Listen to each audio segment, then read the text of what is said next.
शेतकरी मित्रांनो, ऊस पिकामध्ये जर 80 टनाचं टार्गेट पूर्ण करायचं असेल तर 19-19 ची फवारणी अनिवार्य आहे. खूप महत्त्वाचा व्हिडिओ आहे, शेवटपर्यंत पहा. शेतकरी मित्रांनो, साधारणपणे ऊस लागवड झाल्यानंतर शेतकऱ्यांचा प्रश्न असतो की किती दिवसांनी 19-19 हे फवारलं पाहिजे. तर साधारणपणे 19-19 फवारत असताना ऊस लागवड झाल्यापासून 25 ते 30 दिवसानंतर आपण 19-19 फवारू शकतो. आता 19-19 फवारत असताना त्याचं प्रमाण किती वापरायचं? तर 15 लिटरच्या पंपासाठी 75 ते 100 ग्रॅम तुम्ही प्रमाण वापरू शकता. अशा पद्धतीने 19-19चा वापर करायचा आहे. 19-19 फवारल्यामुळे आपल्या ऊसाला काय फायदा होतो? तर तुमची मुळांची वाढ चांगली होते, फुटवे जास्त येतात, म्हणजे टिलरिंग जास्त होते. त्याचबरोबर आपलं ऊसाचं पीक हे सुरुवातीच्या अवस्थेमध्ये जोरदार वाढीसाठी पूरक ठरतं आणि त्याची वाढ होण्यास मदत होते.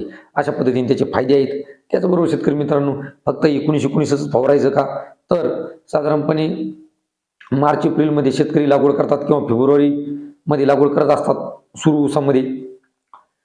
तर त्यावेळेस खोडकिडा पडण्याचं प्रमाण हे वाढलेलं असतं.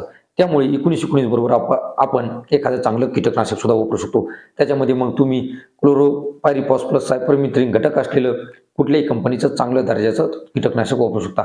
उदाहरणार्थ कॅनॉन, हमला अशा पद्धतीचं तुम्ही कीटकनाशक वापरू शकता.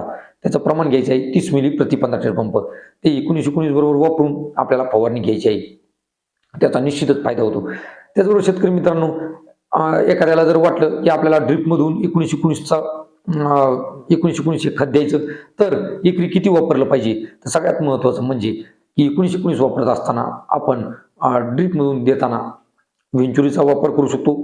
त्याच्यामध्ये देताना 200 लिटर पाण्यामध्ये 3 किलो 19-19 आपल्याला टाकायचं आहे.